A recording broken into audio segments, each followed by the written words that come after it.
Devotees,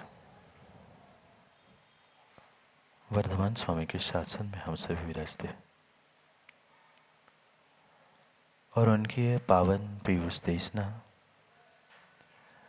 हम सभी के लिए परम उपकारी।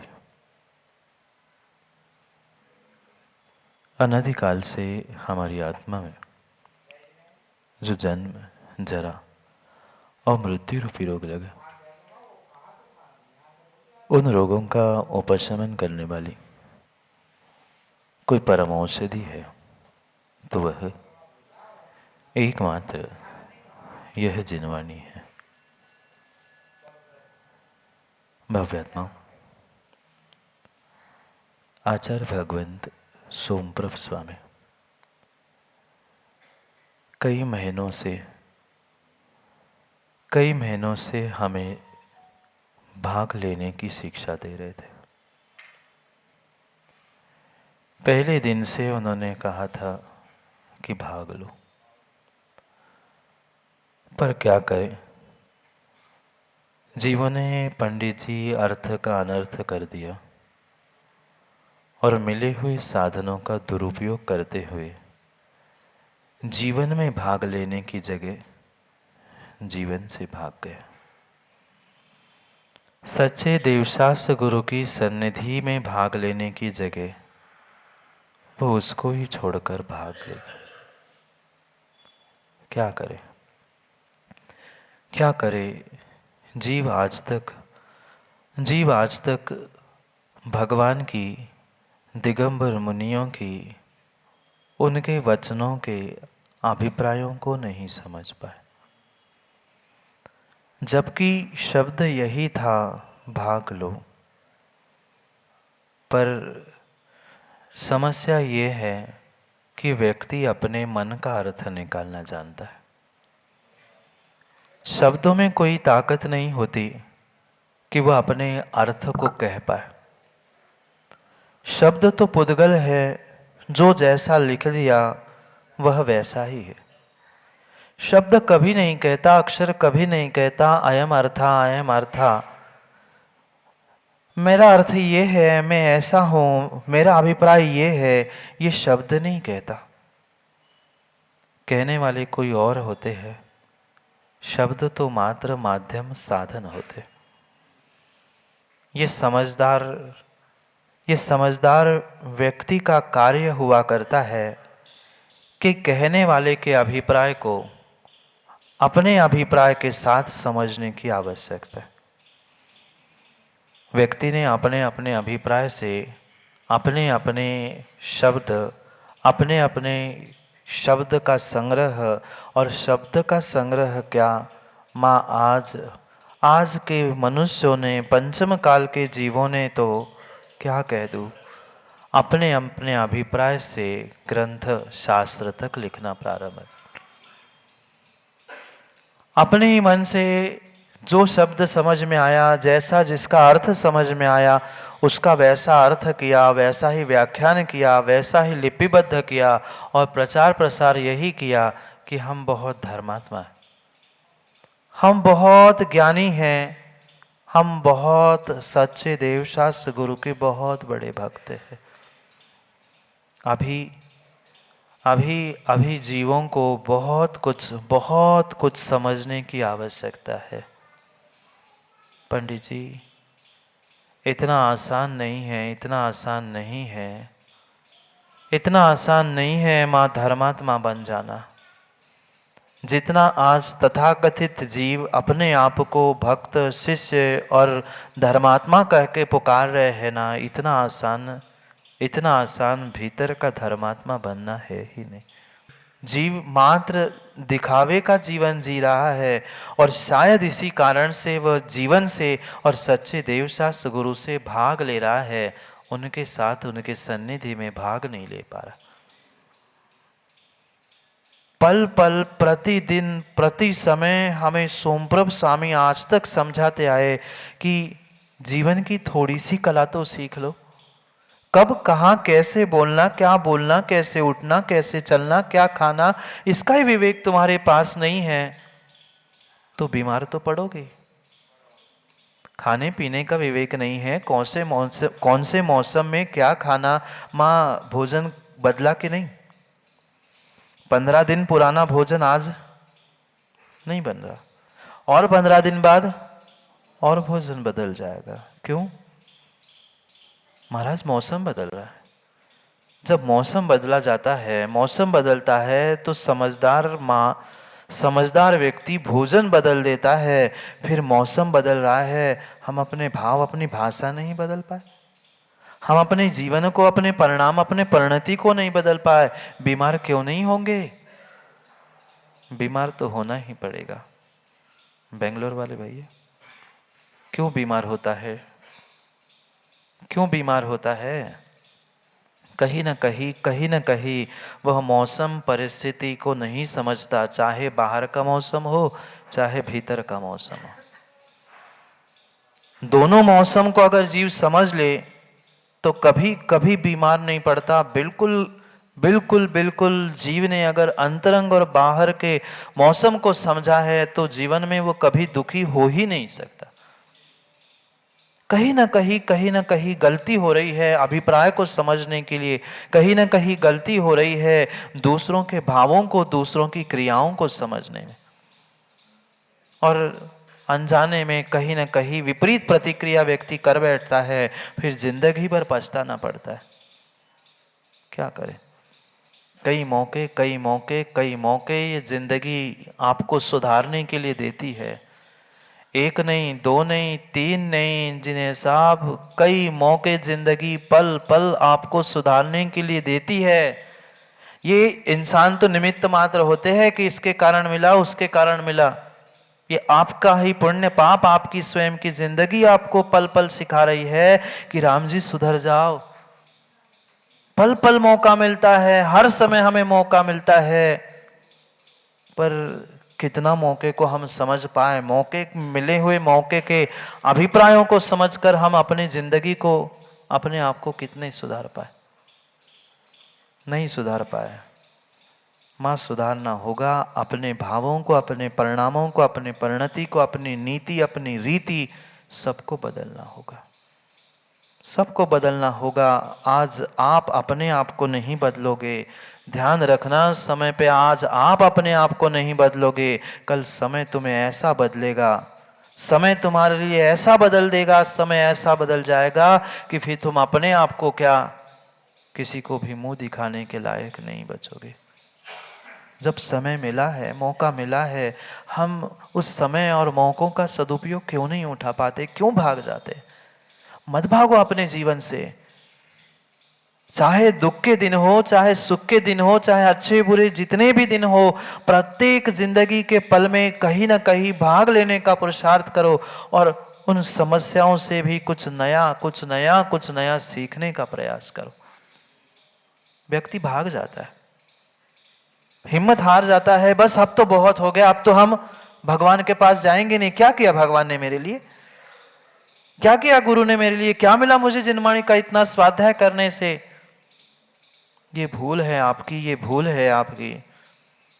भूल स्वयं करे, मां भूल स्वयं करे और आरोप दूसरों पे करे। भूल स्वयं करे और आरोप दूसरों पे करे, ये समझदार का काम नहीं होता। ये समझदार का काम नहीं होता। समझदार समझदारी से अपनी गलती को जानते हुए, पहचानते हुए सुधार करने का प्रयास करता है अपनी जिंदगी में, अपने जीवन में। कितने सुधर पाए? कितनों भावों को और कितने परिणाम और परिणति को सुधर पाए? नहीं। बोलने का स्थान क्या है, बोलने की हमारी स्थिति क्या है, हम कहाँ, कौन, कैसा, ये अगर विवेक नहीं है तो ध्यान रखना, जीवन की नीति रीति आप कोरे शब्दों में सीखने से कुछ भी नहीं होने वाला। कुछ भी नहीं होने वाला। हजारों लाखों लोग हैं बीसीएन साहब ग्रंथों को पढ़ने वाले, बड़े बड़े नीतियों को पढ़ के दूसरों को उपदेश देने वाले तक हजारों सैकड़ों लोग हैं, पर वे मात्र उपदेशक है, आचारक नहीं है, उतार नहीं पाए। उतार नहीं पा रहे हैं। जितने आचार्यों की पंक्तियों को आपने पढ़ा है, सुना है, दूसरों को सुनाने का, और आजकल तो व्हाट्सएप का जमाना है, कुछ अच्छा लगा तुरंत हमने डाल दिया मेरी पोस्ट।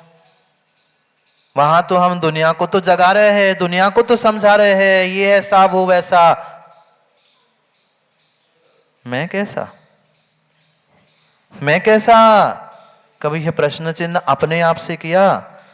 उन 50 सैकड़ों हजारों करोड़ों बार जो तुमने पंक्तियों को इधर उधर से काट कूट के भेजा था शैलेंद्र जी, उसमें से एक आध पंक्ति ही अपने जीवन में लागू की किसी ने?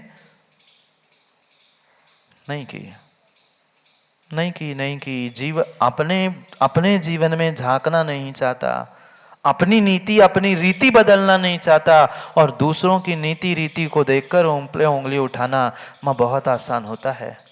बहुत बहुत बहुत आसान है दूसरों पर उंगली उठा लेना, पर बहुत कठिन होता है अपनी स्वयं की गलती को पहचान लेना। जो गलती को पहचान नहीं सकता है वह कभी जीवन में सुखी आनंदी हो ही नहीं सकता।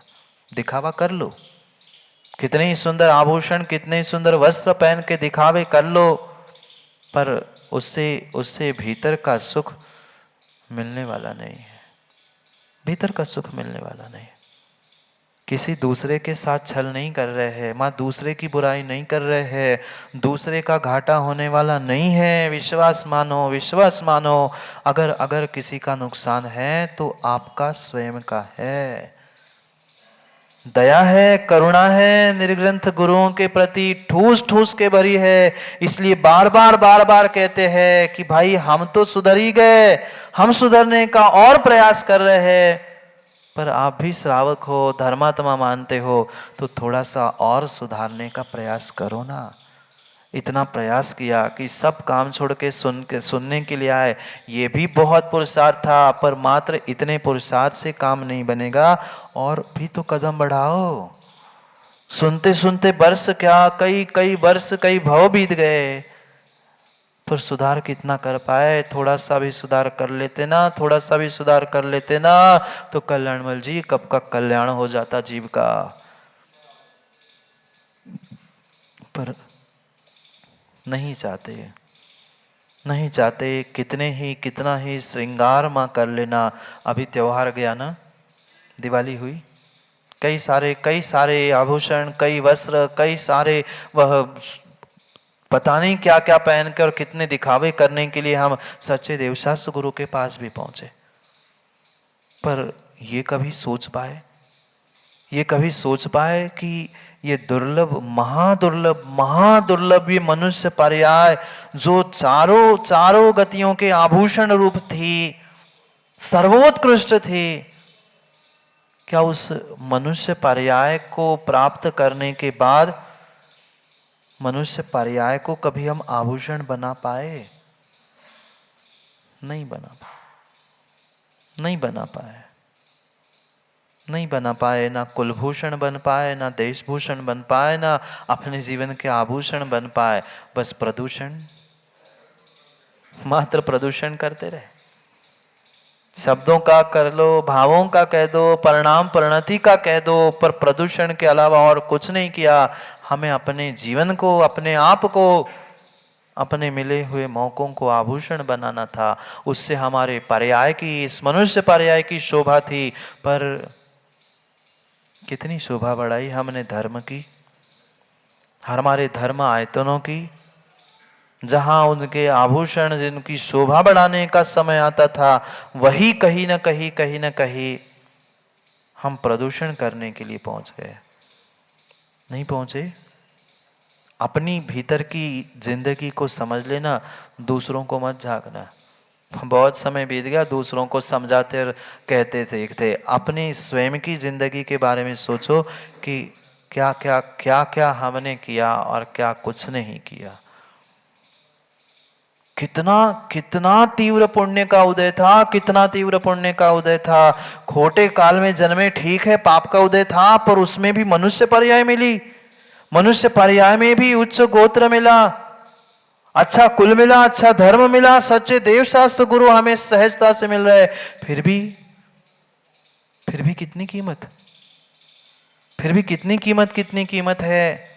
क्या क्या कभी मिले हुए उन साधनों का हम सदुपयोग करते हुए अपने जिंदगी को, अपने आप को साधने का प्रयास कर पाए?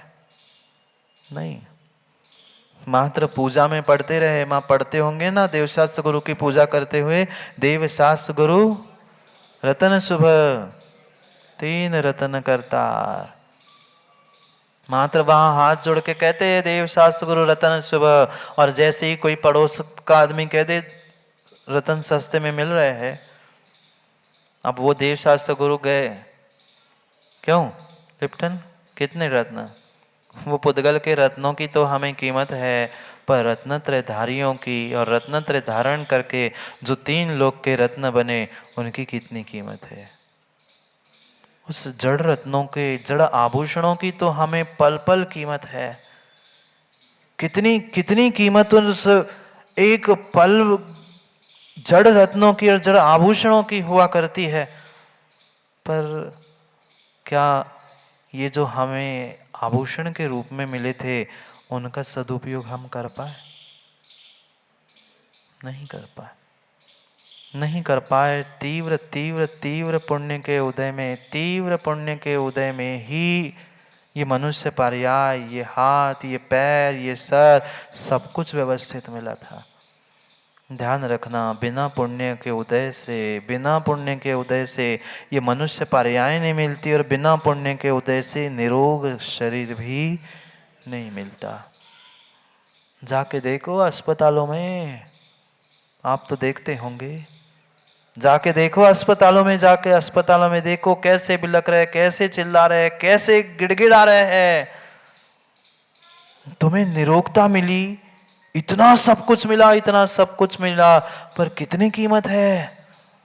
ये एक एक आभूषण थे। माँ ये क्या जड़ के टुकड़ों को पहन पहन के आभूषण पहना कर, पता नहीं आज कैसे पागल लोग हो गए। कैसे कहां कहां, जहां भाई गिने चुने अंगों में आभूषण पहनने थे, पर कहां कहां वे आभूषण जहां जरूरत नहीं वहां भी वे आज कान एक वाली पहने के पूरे कान ही भरे मिलते। हाँ, औरतों के आभूषण भी लड़के भी पहनने लगे, कुछ बचा ही नहीं, मर्यादा ही नहीं बचे। कहीं यहां पहन रहे, कहीं यहां, कहीं क्या क्या बताओ, आपने तो देखा ही है शायद सबने। किन किन पुद्गलों के आभूषणों के पीछे पड़े हो? ये तुम्हारे हाथ आभूषण थे, ये पैर तुम्हारे आभूषण थे, ये मस्तिष्क तुम्हारा आभूषण था, ये आंखें, ये कान, ये नाक, ये जो जो तुम्हें अवयव मिले थे मनुष्य पर्याय में, एक एक आभूषण थे। पर उस पर हमने वो आभूषण छोड़ के पुद्गल के आभूषणों को छपाकर सुंदरता प्राप्त करने का प्रयास किया।